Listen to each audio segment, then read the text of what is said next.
Hi everyone, welcome to Maximum Attack Rallying. It's Monday. The WRC season has come to its conclusion.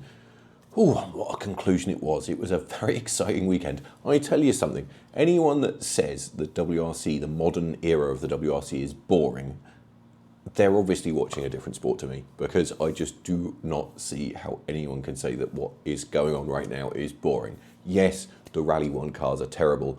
Yes, there's lots of things that could be improved in terms of media and promotion and various other things. But in terms of competition, you know, certainly since 2017, we've enjoyed a magical period for the WRC. I think we've seen so many exciting battles, so much drama. It's not boring, is it? For all its flaws, there is no way the WRC is boring. So, as you are probably aware by now, Thierry Neuville won his maiden World Rally Championship title over the weekend in Japan. Very well deserved indeed it was too, but it wasn't plain sailing. So, in case you haven't seen all of the details of the event, Neuville looked somewhat in trouble perhaps on Friday when he suffered an electrical problem. There was no service on Friday, so he carried that issue throughout the day.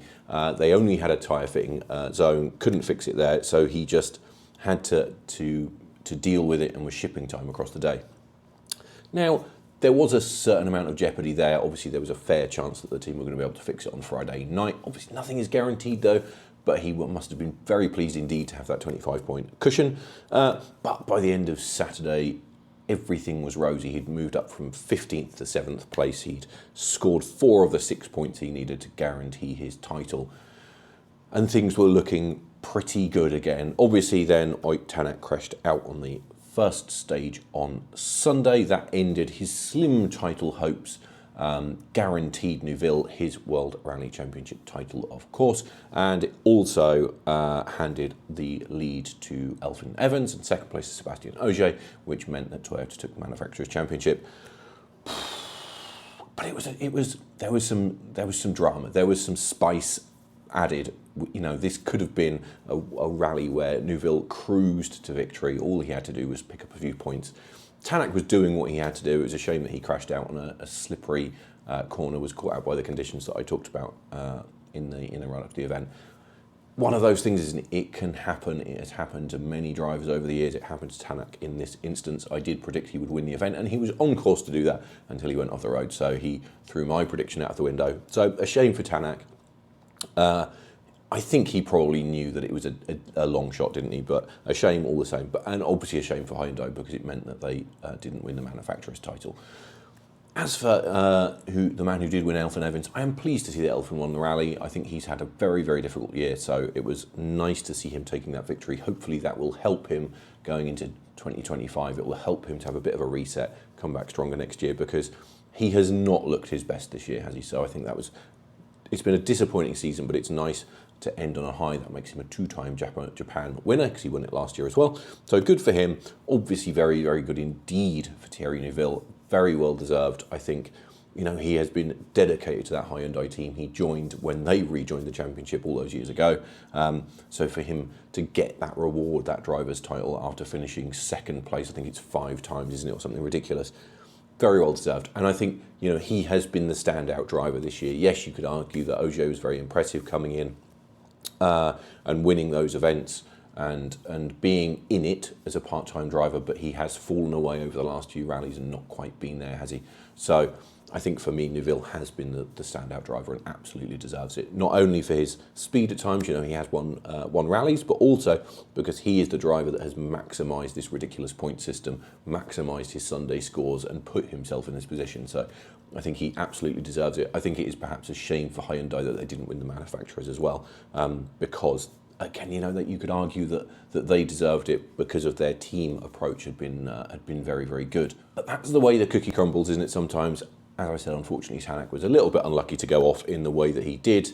He ended up with Heikki Kovalainen's GI Yaris Rally 2 on top of his Hyundai after the Kovalainen went off at the same corner. But yeah, like I said, it's one of those things, isn't it? A shame for Hyundai because they have been very impressive as a team this year.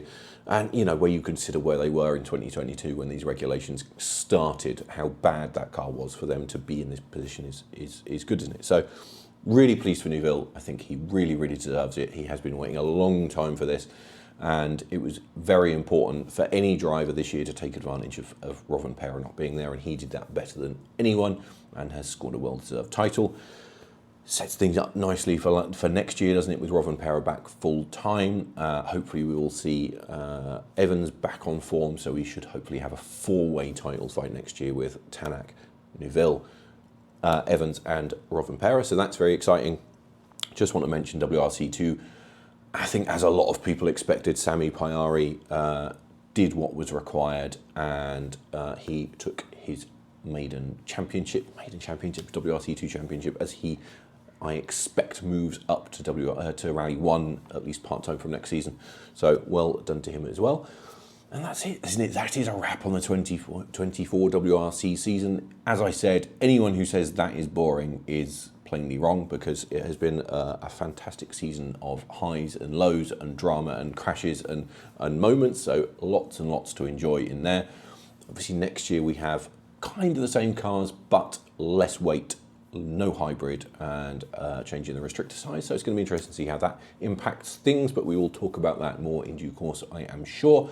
I think we'll wrap this one up there. I will finish just again by saying well done to Thierry Neuville, and with a question: do you think he deserved the title? Do you think Tänak deserved to steal it at the last? Do you think that the manufacturers worked the way it should have done, or do you think it was all a waste of time because the point system was stupid? Do let me know in the comments below. As always, please like and subscribe to the channel, and I will try and think of some content to talk about over the winter while there is no WRC. So do stick with us, and I will see you again next time.